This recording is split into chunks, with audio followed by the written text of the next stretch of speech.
Кыргыз Республикасынын Конституциясы 32-берене ар бир адам эркин ой жүгүртүүгө жана пикирге ээ болууга укуктуу. 33-берене 1-бөлүм ар бир адам маалыматты эркин издөөгө, алууга, сактоого, пайдаланууга жана аны ооз-2 жазуу түрүндө жана башка жол менен жайылтууга укуктуу.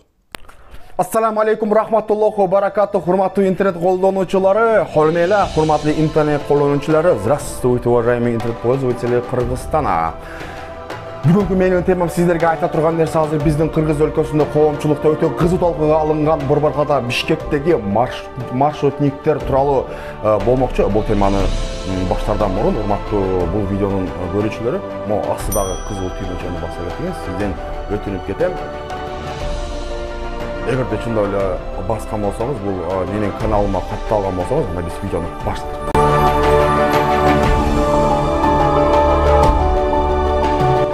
Акыркы убакыттарда Борборкада Бишкекте маршрут айдоочулардын бир мындай 15 сомго көтөрүү маселеси аябай кызуу талкууга алынып, бул маршрутниктердин ишин, бул маршрутниктердин, бул машина айдоочулардын ишин мындай саясий үмүткө дагы айланып кетишине аз калды. Мүмкүн айлангандыр, аны биз билбейбиз го. Коомчулукка көп нерсе чыкпайт эмеспи? Ошону баса белгилеп, өз жарандык оюмду айтып кетүүнү туура көрдүм. Кыргызстан! Салам алейкум! Кээ бирлери өздүнүн маршрутканын 4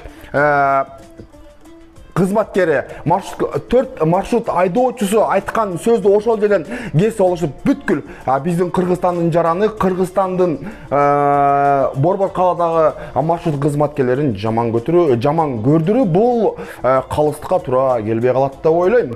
Мүмкүн мен менен бирөө мындай кошуласыздар. Ля ты крыса!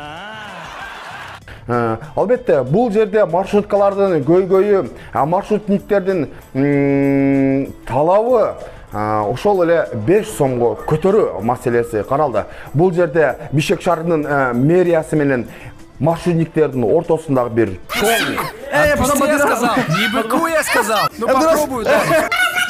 чоң мындай бир уруш, талаш жаратты болуш керек. Кээ бир жарандык активисттер өзүн мындай сезгенде деле маршруткаларды, мен кошулуп маршруткаларды уруп тепкелеп калдык. Бул менимче калыстыксыз деген жыйынтыкка келдим. Неге калыссыз? Неге дегенде ошол маршрутка айдоочу жарандар биздин Кыргыз Республикасында, биздин Кыргызстандын аймагында алар кыргыз жарандары го. Кыргыз көк паспорт алып жүрүшөбү?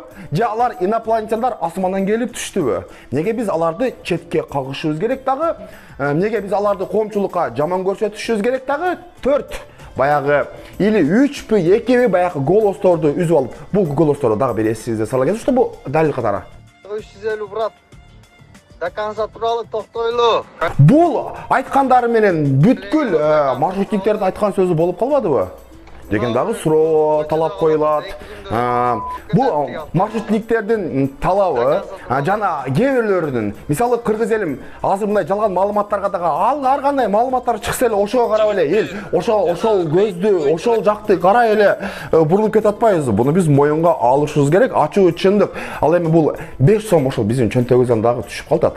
5 сомго мисалы башка 5 сом үчүн бул нерсени өтө бир чоң нерсеге айландырдык. Эң туура болду ушул айланганым. Неге дегенде буга чейин мен өзүмдүн дагы немемди айтып кетсем, сырттан мен Кыргызстанда жүргөндө маршрутка 5 сом эле. 12 жылдан кийин келдим өз жергеме. Маршрутка 5 сом гана көтөрүлүптүр. Барым эле жакшы. Москва биздики десек болобу? Москва биздики де билбедим. Мен айтпайм Москва биздики деп. Мен Кыргызстан меники де. Биздин болсо бул жерде мен өзүм элестем, бул жерде мен убактылуу элемин. Эки жак Кыргызстан болгону менен бул жерге үйрөнгөнү менен все равно мен туулуп өскөн жерим Кыргызстанда. Кыргызстан, кыргыз жери. Кетесине бар. Бул маршруткалардын айтымында булар лицензия, мамлекетке дагы бир нерсе төлөшөт, бир линиялар дагы бир мындай нан табуу иштери болушу мүмкүн, бирок мынабу маршрутниктерге неге биз мындай тепкиге алышыбыз керек? Тепкиге албашыбыз керек да. Булар деле Кыргызстандын жарандары. Мен маршрутниктердин талабын талашып чыкканым себеби дагы бир мындай биз билбеген, биз билип турабыз, билсек дагы билмексең алган калп эмеспизби? Буну биз моюнга алышыбыз керек. Бул жерде Кыргызстандын жарандары. Бул жерде Кыргызстандын жарандары 2-3 видео, 2-3 мисалы мындай WhatsApp'тан сүйлөшкөн үндөр тарады. Буга тиешелүү органдар чара көрүшөбү? Эгерде чындыгында эле ошондой болгон болсо, ошондой сүйлөшүүлөр айткан болсо, кайсыл жактан чалышты, кимдер алар? Ошондо бир тактап койбойлубу?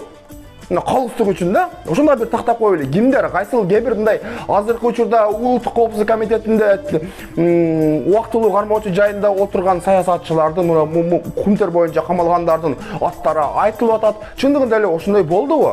Ошондой, эгер чындыгында эле ошондой болгон болсо, бул жерде чоң, жаңы конституцияны окусаңыз керек, чоң берене жазылып турат. Булардын үстүнө кылмыш ишин козгош керек, или ошол маалымат тараткан адамды элди дүрбөлөңгө салды деген бир түшүндүрүү иштерин жүргүзүп коюш керек. Бул дагы бир калыстык. Буну биз айтпасак ким, урматтуу кыргызстандыктар? Бул эми маршрутниктер тууралуу айттым да, жыгачтын эки тарабы болот эмеспи? Ал жыгачты оң жагы менен сол жагы менен дагы урсаң болот. Биз бирок мына калыс болуп, ортосу менен эле урганыбыз менимче оң болот.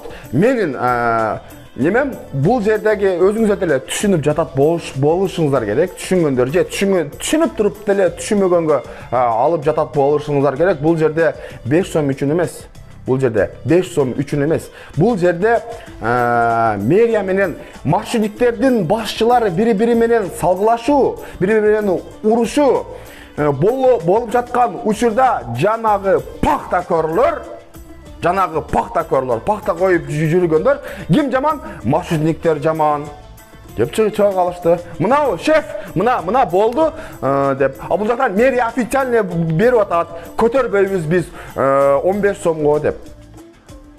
Вообще в этой жизни хорошо, независимо от того, какая система, социалистическая, капиталистическая, подхалиму живется хорошо. Везде одинаково. Вот нет у тебя хребта, готов ползать и лизать, и ты будешь везде, в любом строе очень нужный человек. И сделаешь очень хорошую карьеру. Есть у тебя свой стержень, жизненные принципы, в любом строе тебя сотрут и сомнут. Такие люди не нужны. Алып тур, билбедим, бул жакта кандай саясий кызыкчылыктар бар? Эки адамдын ортосунда, бирок ортодо эл. Ортодо маршрутниктер дагы эл. Анан маршруткага чыккан дагы эл.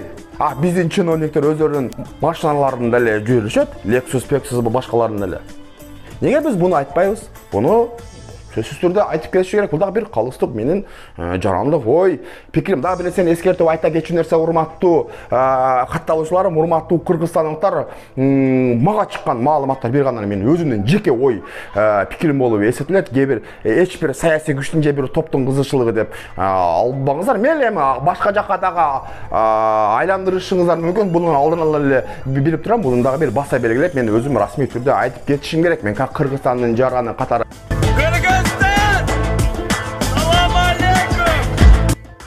Бул маршрутниктерге кайра мындай сөздү улай турган, сөздү кошо турган болсок, маршрутниктердин карыздары бар экен, кредиттери бар экен, башкалары бар экен. Күнүнө канча табат? Берекесин берсин. Күнүнө 2000 сом табат десеңер го деп. Молодец, сен дагы колдон келсе автошколага окуу дагы 2000 сом эмес 5000 сом тап. Бирок булар элди ташып атпайбы биздин Бишкекте? Чынбы? Булар бизди элди ташып атпайбы? Акчаң жок калганда моюн калайлы. Акчаң жок калганда баягы Яндекс таксиге 150 сомдон жүргөндөр анча мынчада 10 сом бири-бирибизден сурайбыз го. Мисалы мен ошондой өтүп келген башыман. 10 сом жетпей калып, ошол таксиге акча жетпей калып, мен 10 сом менен маршруткага чыгып, анча мынча акча жок болгондо баягы маршрутке чыгып сураган болсоң, байке акчам жок эле, ошол баялдамага чейин ошол сомго чыгыйм деп айтчат эле. Олар деле Кыргызстандын жарандары го. Неге биз олорду тепкилешибиз керек?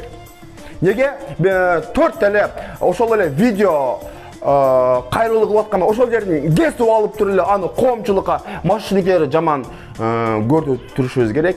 Аны ким кылып атат? Аны ошол пахтакөрлөр кылып атат. Мынау сизге эч ким тийбейт. Мисалы азыркы бийликтеги элдик бийлик кирди, ошолорго буга чейин дагы болуп келген болду. Маршрутниктердин үнү басылды. Биягы упай 5, сиздики зыңк, маршрутниктерге мындай болду деп атат. Ана калыстык кана. Калыстык. Эл мисалы бул башка нерсенин немеси көтөрүлдү, жыйын башка нерсенин баасы көтөрүлдү. Мисалы нанын 15 сом эле 20 сом болду. Geçeki geylerge antistresske 10 tınbay alıp açat. Nege bul beçara baykuş marşrutniklerden nemesi kötörülbeyt deyim de. Bul yerde öte çoğun bir neseni oylap atam. Öte kanday. Oşonu mına meriya koluğarda tuturat. Oşonuçu. Geçeki 4 adamın ile sülөгөнүн бүткүл маршрутниктердин sülөгөнү кылып чыгарбай, ошону башка жагына, ушу маршрутниктерди, ушу шоферлорду талабын талашып, макул 15 сомго көтөргүлө. Эл дагы ушинтип жүрөт. Биз элди камсыз кыла албай калдык. Биз элди тейлей албай калдык. Деп туруп ошондой кылсаңар боло эле. Садыр Кожоевич дагы, президентибиз дагы айтып атпайм, мен дагы бир жолу эскертип, бул атка минерлерге, бул маршруткалар кимдер жүрөт, буларга вообще кызыгы жок. Эл биякта, эл, маршрутниктер дагы эл, маршруткага чыккандар дагы эл. Ошону мына дипломатиялык кагаз иретинде жакшы мыйзамдаштырып бербейсиңерби? Айткандын sözü жаман, ыйлаганын көзү жаман болуп, тепсеңе теп келе урсаңар урга. Мен өзүмдүн жарандык позициямды, жарандык ой пикиримди бок жайында айтып келген, будан кийин дагы айтам. Мен бул үчүн ок жегенмин. Мен маршруткалардын тарабын талашам. Неге дегенде калыстык болуп атпайбы? Калыстык болуп атпайбы? Söz erkinligi var. Hudaga şükür men Kırgızstan'ın jaran ekenime sıymıktanam, Kırgız ekenime sıymıktanam. Birok mындай açıkçılıkta айтпасак sen jakşı, senen göre hiç jakşı degenden göre uçundu atmanda ne oldu? Keyinki gelecek ne bolot? Çünkü bar jogu sayasat. Kıvır uşak Kırgızstan'da. Moyun alışız gerek bundagı uşak. Her biri mындай top borot go, o'sha ел mындай çoğulgan jerde ошондой топ да, mындай ушак бири-бири мындай дептир, мындай дептир, мындай дептир. Анан мындай бунда калыстык үчүн айтып кетишибиз керек. Адахан Кимсанбаевич Мадумаров деген бар. О теп ону мисалы мен дагы моюн калам. Анча-мынчага лайк керек болгондо сразу эле сагызган деп чыгарып туруп аяк жерде лайк алып олтуруп калам. Азыркы система дагы дал ошондой болот. Буга чейин дагы ошондой болуп келген. Муну моюнга алышыбыз керек. Аты жеңил Адахан Мадумаров ошо. Не Адахан Мадумаров татташ эмес, мына башкача түшүнүп алалы. Адахан Мадумаровду согуп туруп, уруп туруп, мисалы да каралап туруп, мына мен сиздин оппонентиңизди азыркы Садыр Жапаровдун тегерегинде жүргөндөр. Мен сиздин оппонентиңизди караладым. Мындай бар экен, жер боюнча мындай кылган экен деп жакшы көрүнүп, Адахан Мадумаровду бетке кармагандар. Ассаламу алейкум, рахматуллахи ва баракатух. Бул дагы бир чындык. Кыргызстан! Салам алейкум! Биз качан моюнга алабыз? Дал эле ошо бул мен аны неге пример кылдым? Адахан Кимсанбаевичти, Мадумаровду шакылдатты. Неге дегенде азыркы ситуация дагы дал ошондой болду. Маршрутниктер чыкпайбыз дешти. Неге дегенде кандай бунун артында ким турат мага вообще кызыгы жок. Артында ким турган болсо комментарийге калтырыңыздар. Маршрутниктер ушундай чыгып ызычуу болду эле. Маршрутниктердин оозун жабыш үчүн мына маршрутниктерди колдонуп кетиши мүмкүн азыркы кээ бир саясий күчтөр. Маршрутниктерди мындай кылдым. Маршрутниктер өз немесинде калды деп туруп 10 сомду ким жаман? Маршруткалар жаман. Баякы Бишкекте канча линия иштейт, канча маршрутниктер иштейт. Эми баары эле жакшы эмес да, кой аксагы менен жүзөгөндөр анча мынча ошол эле адам кыргыз. Чынбы? Ошол эле адам кыргыз. Анча мынча өзүбүзгө керектүү баягы жерин голосторуна алдык дагы, ону чыгарып туруп маршруттер жаманатты кылып деле ошол жерде ким жаман жаман кылып койдук. Onun деле бала чакасы бар. Дагы бир жолу калыспабайлыбы? Ой пикир айтылып бериши керек, урматтуу туугандар. Сүйлөсөң азыр көп сөз бар. Жакында көп ушул эле каналдан эле сүйлөп турайын. Ушул эле каналдан сүйлөп турайын. Биз жаман көргөн Өмүрбек Черкешевич Текебаев айтты эле, бирде-бир маек берип атып, чындыкты айта бергиле. Эгерде чындык үчүн, өлкөнүн, элдин кызыкчылыгы үчүн иштеп атканыңа ишенсең, эч нерседен коркпа. Камашы мүмкүн, өлтүрүп коюшу мүмкүн.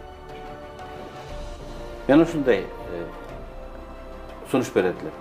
Агер корксоң, камаса дагы оюңду айт, ошон үчүн бирөө. Эми буну биз айтпасак ким, көп болсо камайт, көп болсо өлтүрөт. Өлүмгө тик карайлы, ар дайым чындык тарапта болойлу. Чындыкты жеңип келген, будан кийин дагы жеңет, урматтуу менин катталуучуларым. Рахмат сиздер менен Илимбек Исраилов болду. Кийинки эфирлерде көрүшкөнчө сак саламатта калыңыздар.